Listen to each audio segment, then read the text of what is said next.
If this message has made its way to you before July 14th, then I need you to pause for a moment, not just with your ears, but with your spirit, because this is more than a word.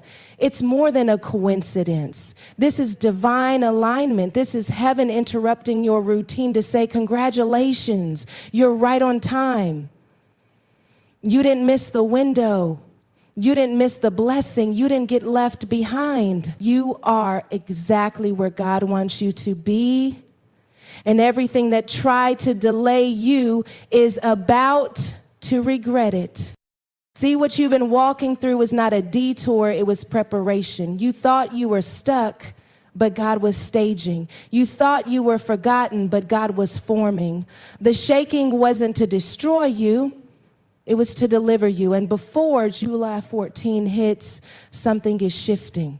Something is breaking. Something is aligning for your good. The attacks didn't win. The tears didn't drown you. The silence didn't bury you. You're still here. And that means purpose is still in motion. So I came to speak to the ones who've been hanging on by a thread, the ones who almost gave up, the ones who've been hidden, overlooked, or misunderstood. God didn't bring you this far to leave you empty. There's a reward for your endurance, a crown for your pain, a blessing attached to your name. And if this message has found you in time, it's because you are about to walk into something your enemies can't explain and your past can't disqualify. Congratulations, heaven is about to honor your survival. Delay is not denial, it's divine setup. That phrase might sound simple, even cliche, until you live through the kind of season where it feels like everything is on pause, like God hit the brakes on your breakthrough and forgot to press play again. You pray, and it feels like the heavens are silent. You work hard, and the results look like a dry field with no harvest. You show up with faith, but doors don't just stay closed. They slam shut. And in those moments, your mind wants to convince you that it's over, that maybe you missed it, that maybe the promise was never real. But let me speak to the spirit in you that still dares to hope. The delay you're experiencing is not the enemy winning, it's God orchestrating. When God is preparing something weighty, he doesn't rush. Think about it. When you order something fragile, it's packed with extra care. The more valuable it is, the more intentional the process becomes. So maybe what's been happening in your life isn't a punishment, but a packing process. God has been wrapping you in protection, insulation, wisdom, and clarity, not because he's withholding from you, but because he's ensuring that when the blessing reaches you, it doesn't destroy you. Some doors didn't open because you weren't ready. Some people walked away because they couldn't go where God is taking you. Some opportunities dried up because they were distractions dressed as promotion. You see, divine timing isn't about convenience, it's about capacity. God will never give you something that will bury you under the weight of its responsibility. You've been praying for something big, and that means God has to stretch your spirit to carry it. That's why it's been uncomfortable. That's why it's been quieted. That's why it's been long, because he's building something in you that can stand when others collapse. He's training you to recognize his voice in silence. He's stripping away your need for approval, applause, and constant affirmation so that when the spotlight hits, your identity won't shift with the crowd. And I get it, waiting is hard, especially when you're watching other people receive what you've been praying for. It makes you question if you're forgotten, if you're being punished, if maybe God skipped over your name. But what if I told you you weren't skipped, you were being shielded? There's a kind of blessing that doesn't just change your situation, it changes your soul. And that kind of blessing requires a different kind of preparation. God delays what he loves, not because he's cruel, but because he's careful. He's preserving the promise so that it doesn't arrive premature. He's adjusting the atmosphere around you so that when the shift comes, you're planted, not tossed.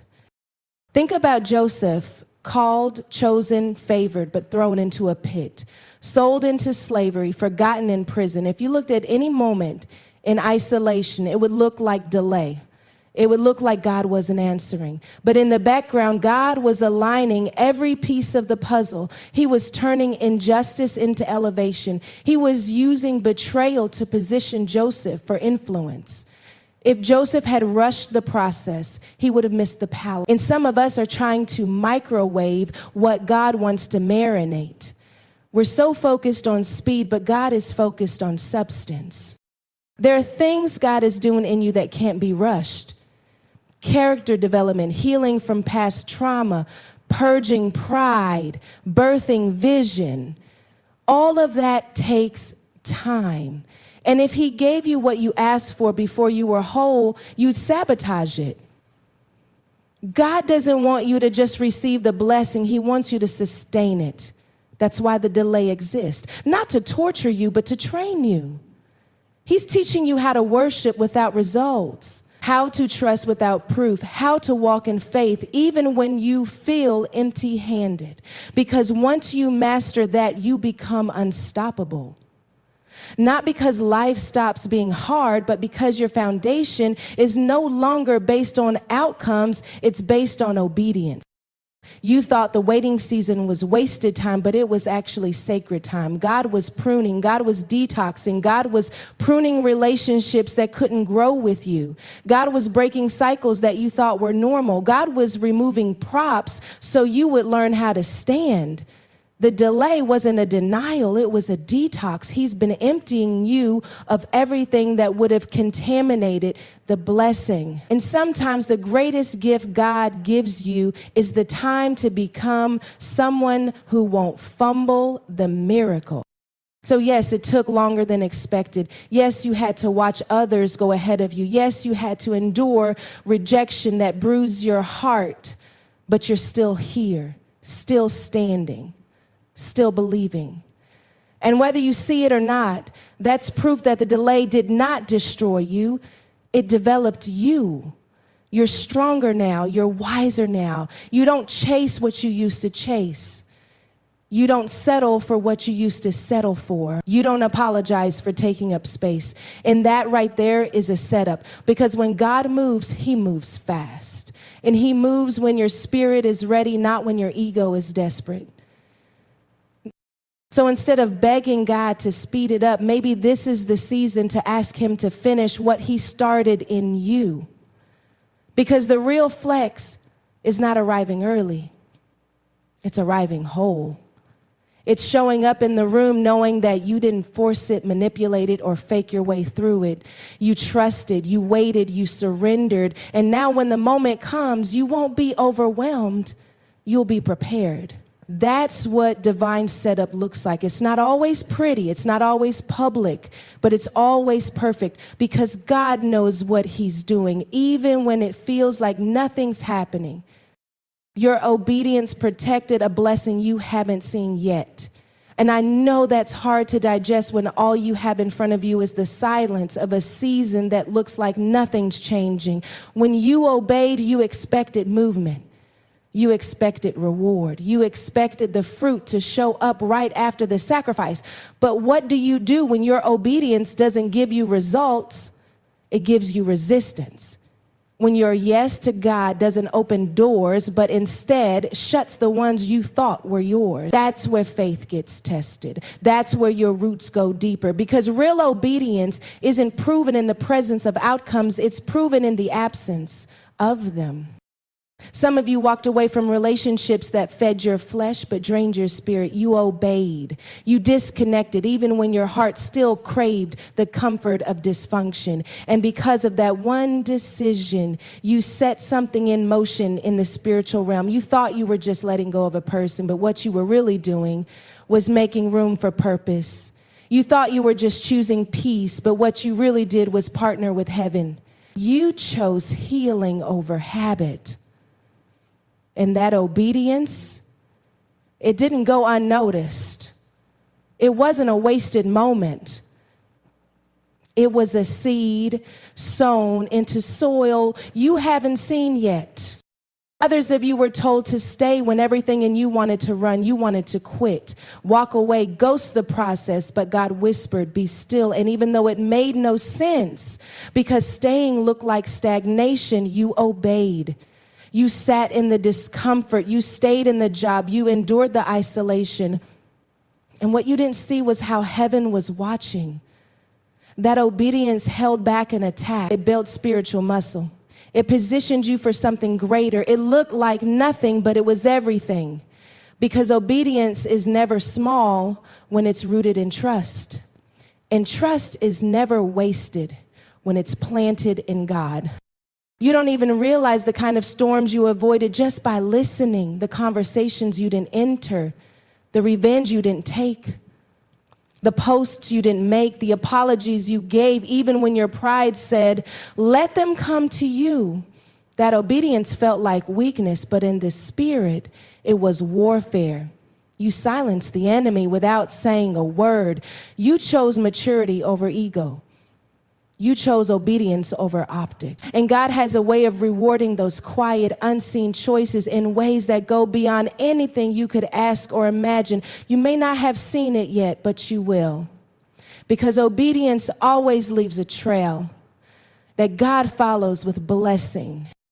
And let's talk about the doors that didn't open. You prayed, you fasted, you prepared, you even got your hopes up, and still it didn't happen. And somewhere deep inside, the enemy whispered, see, you did all that for nothing. But what if it wasn't a missed opportunity? It was a divine interception. What if God saw something behind that door that you didn't? What if the salary couldn't cover the spiritual cost? What if the platform would have poisoned your purpose? What if the relationship would have buried your identity? Your obedience didn't unlock that door because that door was a trap. And while you were crying over what didn't happen, heaven was celebrating what was avoided. Obedience doesn't always give you a trophy. Sometimes it gives you protection. Sometimes it gives you delay that feels like punishment, but is actually preservation. Sometimes it gives you loneliness that forces you to lean into God instead of people. And while it may not feel like a blessing now, it is. You've been shielded by your surrender, covered by your commitment, guarded by your growth. You didn't even know it, but your obedience rerouted your future. It shifted your lineage. It broke generational cycles. It changed the trajectory of your children's children. And all you did was say yes when it would have been easier to say no. There's a reason the enemy tried to frustrate you in the middle of your obedience. Because frustration makes you question faith. It makes you doubt the instructions. And if you're not careful, you'll undo in doubt what you built in obedience. But God didn't ask you to understand. He asked you to trust. He asked you to obey. And some blessings are reserved for those who keep walking, even when they feel blindfolded. You didn't know where you were going, but you followed. You didn't have the blueprint, but you had the burden. And obedience is about trusting the voice even when the vision is blurry. You're not the same person you were before you obeyed. You've grown. You've let go. You've risen above the chaos. And that inner transformation is the proof that something is happening, even if nothing looks different on the outside. Sometimes obedience doesn't change the situation. It changes you. It grows you into the kind of person who can be trusted with what you prayed for. That's why you couldn't skip the process. That's why God wouldn't let you take shortcuts, because the blessing wasn't just about receiving, it was about becoming. And becoming takes obedience. You thought you were obeying for today, but you were obeying for tomorrow, for next year, for the divine appointment that hasn't yet been scheduled on your calendar. You are obeying for rooms you don't even know you're going to enter, for people you haven't even met, for opportunities that would never recognize the old version of you. Your yes has a ripple effect. It breaks things off your bloodline. It births things in your spirit. It unlocks things in others. That's why the fight has been so fierce, because your obedience carries weight. And I know it's hard when you don't have confirmation, when there's no applause, no open doors, no prophetic word to hold on to, just a quiet knowing that God said, do it. And you did. That's where trust is forged. That's where heaven leans in. Because God honors obedience more than talent, more than gifting, more than appearance. Obedience is the language of faith. It's the sound of surrender. It's what separates those who are called from those who are chosen. You didn't need to see the whole path. You just needed to take the next step, and you did. Before the deadline, God will deliver. That may sound like just another hopeful phrase, but for someone who's been standing in the tension of time, watching the calendar, counting the days, waiting on a move from heaven, it's a lifeline. When the pressure is rising and the clock is ticking, your faith starts to tremble under the weight of uncertainty. You start to wonder if you heard God right. If he really said what you think he said. No, if the promise still stands, or if you've missed the moment. But let me tell you this, God doesn't tease his children with timing. He doesn't set deadlines just to watch you break. If he told you it would happen, then it will, right on schedule. There's something about deadlines that stirs both hope and fear. On one hand, a deadline gives us something to hold on to. It creates an expectation, a sense of anticipation. But when that deadline gets close and nothing seems to be moving, anxiety tries to hijack your faith. Your mind starts spinning with questions. What if it doesn't happen? What if I was wrong? What if I believed too boldly, expected too much, hoped too high? But God is not intimidated by the countdown. In fact, he often waits until just before the breakthrough to show up, not because he's late, but because he's intentional. When you've exhausted your plans and strategies, when your hands are empty and your heart is worn out, that's when his glory hits the hardest. Think about the Red Sea. God could have split it before the Egyptians got close. He could have opened the path before panic set in, but he waited until his people were surrounded, until there was no other option, until fear had done its full work. And then, right before destruction, he delivered. That wasn't a delay. That was a divine strategy. Because when God delivers just before the deadline, there's no room for confusion. No one can take credit. No one can say it was luck or coincidence. It's clearly God, clearly supernatural, clearly him making a way out of no way. You've been looking at the time thinking you're about to run out of it. But what if I told you God is not subject to time? He created it. And anything the Creator builds, he controls. So when he gives you a promise, he's not consulting the clock. He's consulting your character. He's aligning circumstances. He's preparing people you haven't even met yet. He's orchestrating connections that are hidden right now, but will be revealed at the exact moment they need to be. Because he's not just concerned with delivering to you. He's concerned with delivering you into something that will last. Some of you have been staring at a deadline with fear, thinking if God doesn't come through by then, it's over. The rent's due, the diagnosis is hanging, the opportunity expires, the transition has to happen. You've even told yourself, if it doesn't happen by this date, I'll take that as a sign that God said no. But be careful with setting human expiration dates on divine instruction. Just because the pressure is real doesn't mean the promise is void. Just because the deadline looks impossible doesn't mean God is done. He often shows up in the 11th hour, not because he wants to stress you out, but because he wants to stretch your belief. You're not being punished, you're being positioned. Positioned to witness something that can't be explained naturally. Positioned to receive a miracle that wouldn't have been needed if things were comfortable. Positioned to recognize that God isn't just a provider. He's a timely provider, a God of precision, a God who doesn't miss.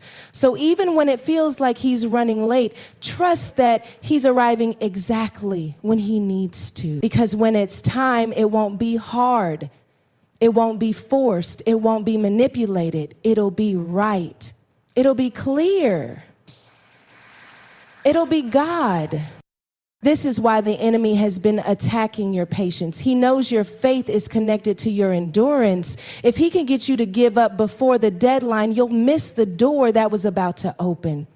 If he can distract you with fear and frustration, you'll settle for something less than what God planned. So every delay you felt, every not yet you've received, every silence you've endured, it wasn't to torment you, it was to test the strength of your trust. Because faith that folds under pressure isn't faith, it's just optimism. But faith that stands in the storm, faith that keeps walking when the deadline is close and the answer hasn't come, that's the kind of faith heaven responds to. There's something beautiful about watching God move in the final hour. It's humbling, it's awe-inspiring. It reminds you that you are not your source. You are not the orchestrator. You are the vessel, the believer, the one who waits and watches in warfares in the quiet while God works behind the scenes. You don't have to force it. You don't have to beg for it. You just have to remain in position. Keep your heart soft, keep your ears tuned, keep your spirit open, because when the moment comes, and it will come, you'll want to be ready. Some blessings are so big they require timing to protect them. If they come too early, they break you. If they come too late, they miss the mark. But when they come right on time, they shift your entire reality. And that's the kind of delivery God specializes in: strategic, sharp, seamless. But he doesn't just want you to receive it, he wants you to recognize it. So in this waiting, he's building your discernment. In this delay, he's training your sight so that when it happens, you don't question if it's him, you'll know it's him. Oh, yeah. He's delaying on me with his wisdom. This is why you can't quit yet. You're too close. The pressure you're feeling is the tension between promise and performance. You've carried the word long enough. It's time to birth. But birth doesn't come without pain, without stretching, without that final push that feels like you have nothing left. And maybe that's where you are right now, at the end of yourself, at the edge of your hope, at the place where your strength is spent. But that's exactly where God steps in, because when your strength runs out, his strength shows up. When your plans fall apart, his purpose unfolds. When the time is right, he won't delay, he won't hesitate, he will deliver.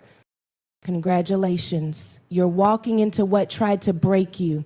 That sentence may not sound like a victory march at first, but for the ones who've survived storms that left no evidence of survival plans, for the ones who were supposed to quit, supposed to fold, supposed to give up and never recover, this is a declaration of resurrection. You didn't just survive the fire, you absorbed the flame.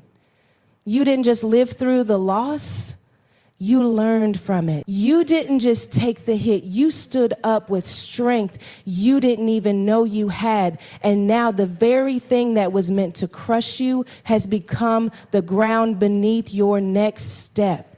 You're walking into it not with fear, not with shame, but with the authority of someone who knows what it means to bleed and still believe. There's a difference between people who were never touched and people who were wounded but kept moving. You're not walking into this season as someone who had it easy. You're walking in with battle scars that prove you fought in silence, that you prayed in tears, that you praised in pain. And that kind of walk carries weight. That kind of walk shifts atmospheres. That kind of walk announces that what was sent to destroy you failed miserably, because God doesn't just restore you to where you were, he elevates you to where you were always meant to be. And he uses every attack, every betrayal, every rejection as a step toward that place. You're not walking timidly, you're walking with spiritual authority that only comes from surviving what others didn't see. You were fighting demons behind closed doors while smiling in public. You were holding on to God with tired hands and trembling hope. And now heaven has responded. God didn't forget what you walked through. He didn't ignore your late night prayers, your early morning fears, your moments of breaking in secret. What looked like delay was divine protection. What felt like punishment was preservation, because now you're ready. Not perfect, not without pain, but ready. Ready to receive, ready to step in, ready to stand tall where you once crawled. You see, the enemy's mistake was thinking that the attack would define you, that the heartbreak would harden you, that the loss would bury you. But what he didn't realize is that your spirit is built from something eternal. He didn't know that every time you were pressed, something greater came out of you. Oil flows from pressure. Power is born in weakness, and purpose is refined in fire. You were never going to stay in that pit. You were never going to die in that valley. The wilderness was never the final destination. It was preparation for the promise. Now you're walking into what you once feared. You're walking into rooms you used to feel unworthy of. You're stepping into opportunities that would have overwhelmed the old you. But not this version, not the one who's been through betrayal and still loves, not the one who's been through abandonment and still shows up, not the one who's been broken and still believes in restoration. You're walking into the promise with the posture of someone who knows what it costs to be whole. You didn't get here by skipping the pain. You got here by pressing through it. What tried to break you may still whisper sometimes. The voices of doubt, the memories of failure, the flashbacks of who you used to be, they try to echo in your ears when you're walking toward destiny. But now you don't tremble. Now you don't retreat. Now you walk with truth as your compass and grace as your guard. You're not pretending to be strong. You are strong. Strength forged in midnight moments when no one was watching. Strength developed when you had to encourage yourself because no one else knew you were drowning. And now the evidence is showing. The fruit is starting to grow from the soil of your survival. People are starting to see what God was doing in the dark. The same people who counted you out are watching you rise. The same circumstances that made you cry are now being used as testimonies. And you're not here to prove anything to people. You're here to fulfill purpose, to walk in what was promised, to step into what tried to swallow you. You're not just walking into a new season. You're walking into prophecy, into prayers, into the portion of your inheritance that could only be unlocked through pressure. You became the person you are now because something in you refused to die. The part of you that refused to give up is the part that's leading you now. It's not arrogance, it's awareness. You're aware of who God is, aware of what he carried you through, aware that if the enemy could have taken you out, he would have, but he didn't. And now every day you breathe as a reminder that grace was greater, that mercy said yes, that purpose still stands, that you were never forgotten, that heaven had the final word all along. People don't always see the weight you carry. They don't know the cost of your yes, but God does. And he's been watching your steps, measuring your tears, keeping count of your quiet sacrifices. And now this is your reward, not just material things, but peace, confidence, alignment. You're no longer begging for crumbs. You're seated at the table God prepared for you. You're no longer chasing things to prove your worth. You know your worth, and that knowing changes everything. That knowing allows you to walk into what tried to break you and look it in the face with boldness. This is what victory looks like when it comes wrapped in humility. You don't need a parade. You just need peace. You don't need validation. You just need vision.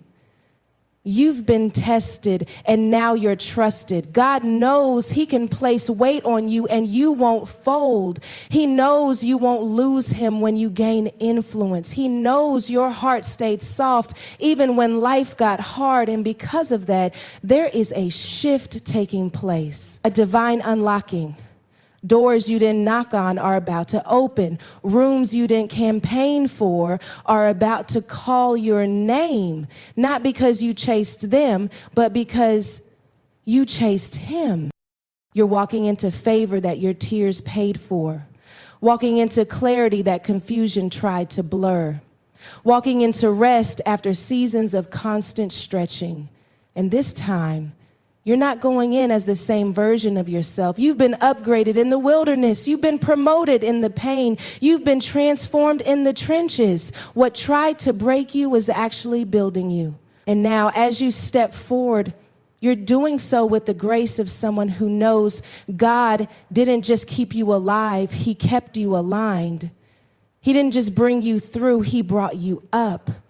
And this next step is not just for you. It's for everyone who's watching, everyone who's doubting, everyone who needs proof that God still delivers on his promises. God hid you to heal you before he reveals you. And didn't feel like hiding at first. It felt like rejection. Like you were being overlooked, passed by, excluded from rooms you knew you were called to. You watched others be celebrated while your gifts stayed buried. You watched people rise who hadn't paid the price you paid. And deep down, you started wondering if maybe you weren't good enough. Maybe God changed his mind. Maybe what he promised you was just your imagination. But the truth is, God never forgot you. He was covering you, protecting you, shielding you, not because you were weak, but because what was on you was too valuable to be exposed before it was fully healed. There's a difference between being hidden and being forgotten. Being forgotten is the absence of intention, but hiding is strategy. God hides what he values. He hides seeds before they become trees. He hides diamonds before they're mined. He hides greatness in small beginnings and glory in broken places. So if you've been in a season where it feels like your light was dimmed, your name was silenced, and your efforts unseen, don't confuse that with failure. It was healing. It was God saying, I need to mend this before I multiply this, because premature exposure can destroy what hasn't been fully restored. Some of the wounds you carried into your calling couldn't go with you into your assignment. The insecurities, the trauma, the bitterness, the need for validation, they had to be addressed in the quiet. Not because God was punishing you, but because he wanted to promote you without you bleeding on the platform. There are certain things he had to remove in private so that when the spotlight comes, you don't crumble under the weight of what looks like favor. Favor without healing becomes toxic. It inflates the ego and weakens the soul. So God in his mercy pressed pause, not to punish your potential, but to purify your heart. Healing in hiding feels lonely because it's silent. You don't get applause for it. You don't get affirmation from people. You just get stillness. And in that stillness, God starts to show you the version of yourself that needs attention. Not the version people see, but the version that cries in silence. The version that pretends to be strong but feels like they're falling apart. That's the version God was at. That's who he wanted to meet. Because true healing begins when masks come off, when striving stops, when performance breaks and presence becomes enough. He wasn't trying to take opportunities from you. He was trying to teach you that identity isn't built on opportunity, it's built on intimacy. There are people who would have misused your anointing had God revealed you too early. There are platforms that would have praised your talent but drained your soul. And God loved you too much to let you walk into a season that would have looked like a blessing but felt like a battlefield. So he hid you, covered you under the radar, let others shine while he refined you. Let others get recognition while he gave you revelation. Because when you're hidden, your dependence shifts. You stop looking to be seen by man and start leaning into being known by God. And that shift is what prepares you for sustainability.